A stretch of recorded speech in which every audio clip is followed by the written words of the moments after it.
الصوماليين إذا كان عندهم شاطئ طوله 3300 كيلومتر، الصوماليين هم القادرين يحموا هذا المنبر البدائي، مش قواعد أجنبية أو قوة أجنبية تجي عشان تحمل شواطئ الصومال. ሰላም ጤና ይስጥልን ውድ የሚኪያስ ሚዲያ ተከታታዮች እንደምን ውላችኋል? ለዕለቱ ይሆናሉ ያላቸው መረጃዎች ይዘን ወደ እናንተ መጥተናል። በቅድሚያ ግን ዩቲዩብ ቻናላችንን ሰብስክራይብ በማድረግ አብራችሁ እንድትቆዩ በክብር ጋብዘናችኋል። ሰብስክራይብ አድርጋችሁ ለምትከታተሉን በሙሉ ምስጋናችን እንዲደርሳችሁ በክብር እንመኛለን። በዛሬው ዕለት እንግዲህ እስራኤልና ሶማሌላንድን የተመለከቱና ሌሎች መረጃዎችን ይዘን ወደ እናንተ ቀርበናል። የዩቲዩብ ቻናላችንን ሰብስክራይብ እንድታደርጉ በአክብሮት ጋብዘናል። እንግዲህ በመጀመሪያ ጋዜጠኛ ሳምሶን ማሞን ጉዳይ እናነሳለን። ጋዜጠኛ ሳምሶን ማሞ በተለያዩ ማህበራዊ ሚዲያ ገጾች ላይ ያሰራጨው አንድ ጽሁፍ ነበረ። ይህን ጽሁፍ በተመለከተ እንግዲህ የምንላችሁ ነገር ይኖራል። አሁንም ሰብስክራይብ እንድታደርጉ በአክብሮት ጋብዘናችኋል። ባዶ አእምሮ ምን ያህል ጫጫታ እንደሚፈጥር እኛ አገራየን በማለት ጽሁፉን ይጀምራል ጋዜጠኛ ሳምሶን። ይህ ንግግር የሀገራችንን የሶሻል ሚዲያ ድባብ ፍጥጥ አድርጎ የሚያሳይ ጎምዛዛ እውነት ነው።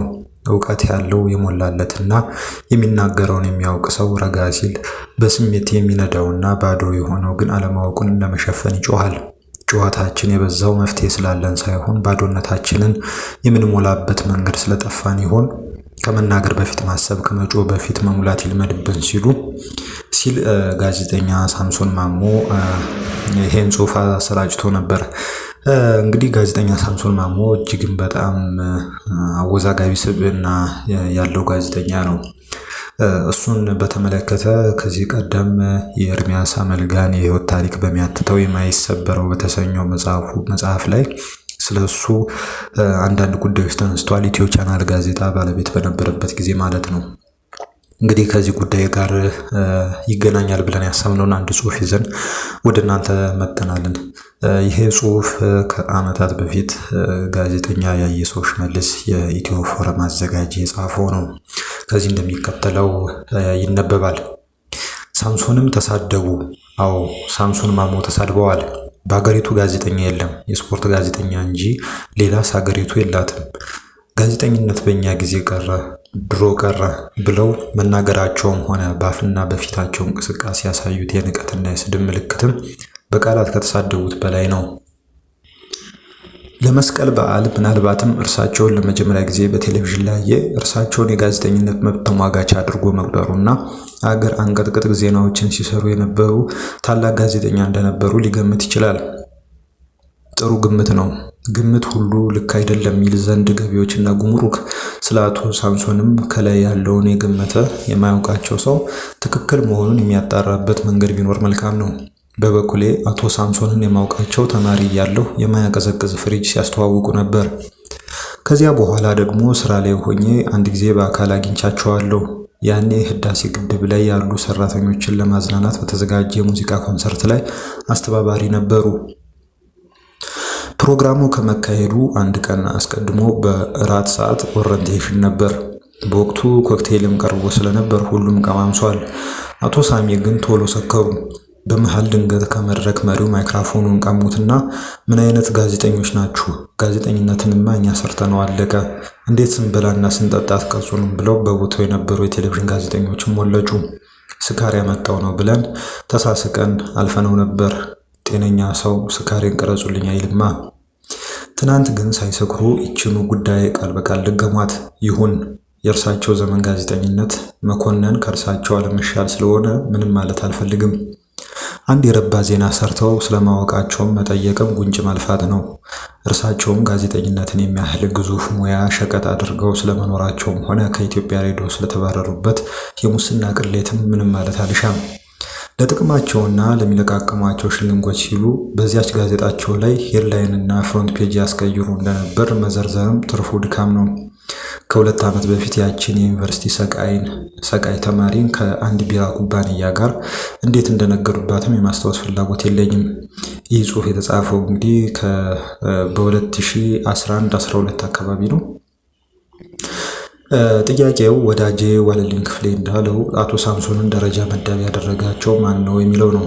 አቶ ሳምሶን ያልገባቸው በ1500 ብር ደሞዝ ለሙያው ፍቅር ስላለው ብቻ በዚህ አስቸጋሪ ፖለቲካና ማህበረሰብ ውስጥ አፈርልሶ ጋዜጠኝነትን የሚሰራ ስንት ወጣት እንዳለ ነው።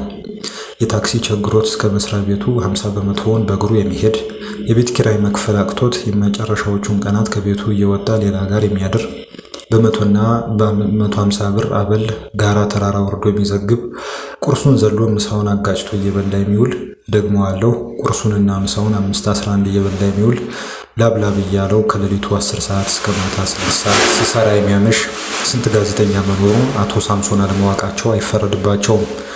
ቢጃይ በቀደደው አፍ አገሪቱ ላይ ከኔ ወዲያ ጋዜጠኛ የለም ማለት ግን ራስ ለራስን ለትዝብት የሚዳርግ ነው።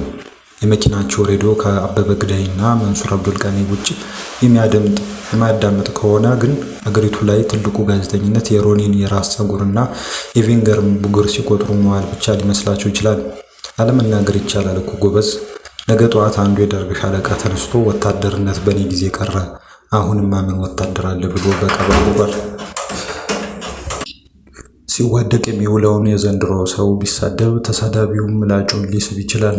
እኔ ግን በአቶ ሳምሶን ላይ የምስበው ምላጭ ብዕር ብቻ ፌስቡክ ላይ በመጻፍ ብቻ ነው በማለት ጋዜጠኛ የሰው ሽመልስ ጽሑፉን ደምድሟል። በሌላ በኩል የሶማሌላንድ ሪፐብሊክ የህዝብ ተወካዮች ምክር ቤት እስራኤል ለሶማሌላንድ የሰጠችውን ህጋዊ እውቅና ሙሉ በሙሉ በድምፅ አጽድቆታል። የእስራኤል ውሳኔ የሶማሌላንድን ህዝብ የ3 አስርት ዓመታት ፍላጎቱን ያደረገ መሆኑን በማውሳት ለዚህ ታሪካዊ ውሳኔ የሶማሌላንድ ህዝብና መንግስት ያለውን ልዩ አድናቆት በመግለጽ ሌሎች ሀገራትም ተመሳሳይ ውሳኔ እንዲያሳልፉ ምክር ቤቱ ጠይቋል። ይህ ጉዳይ እንግዲህ በእጅጉ አነጋጋሪ ነው። ከዚህ ጋር በተገናኘ እንግዲህ የሶማሊያው ፕሬዝዳንት አንድ ጉዳይ ተናግረዋል። እስራኤል ለሶማሌላንድ የሰጠችው እውቅና ለዓለምና ለቀጣናው ደህንነትና መረጋጋት ስጋት መደቀኑን የሶማሊያው ፕሬዝዳንት ሐሰን ሼክ መሐመድ ተናግረዋል። ፕሬዝዳንቱ ትላንት የሀገሪቱ ፓርላማ በጠራው አስቸኳይ ስብሰባ ላይ ባደረጉት ንግግር የእስራኤልን እርምጃ አውግዘዋል። የእስራኤል ጠቅላይ ሚኒስትር ቤንያሚን ኔታንያሁ ባለፈው ዓርብ ሀገራቸውን ለሶማሌላንድ የመጀመሪያ እውቅና የሰጠች ሀገር መሆኗን ማስታወቋን ተከትሎ ፕሬዝዳንት ሐሰን ሼክ መሐመድ በሰጡት ምላሽ የሶማሊያ ሪፐብሊክ ህዝቦች አንድነት ለመናድ ብሎም ሉዓላዊነቷን፣ ነፃነቷንና የግዛት አንድነቷን ለመሸርሸር ከመጣ ወራሪ ለይተን አናይም ብለዋል። የሶማሊያ ፓርላማ በትናንትናው አስቸኳይ ስብሰባው የእስራኤልን እርምጃ በሉዓላዊነት ላይ ሆን ተብሎ የተቃጣ ጥቃት ሲል ፈርጆታል።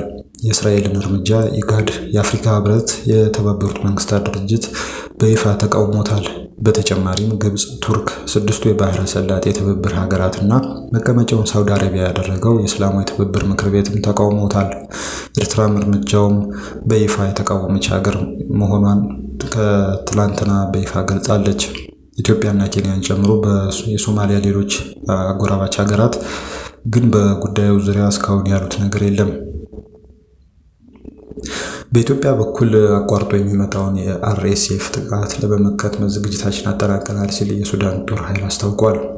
አንድ ከፍተኛ የሱዳን ጦር መኮንን ለሱዳን ትሪቢዩን ጋዜጣ በሰጡት መግለጫ ተቀናቃኛቸው ፈጥኖ ደራሽ ኃይሉ ወይም አርኤስኤፍ ከኢትዮጵያ ተነስቶ ጥቃት ለመፈጸም ዝግጅት እያደረገ መሆኑን ገልጸዋል።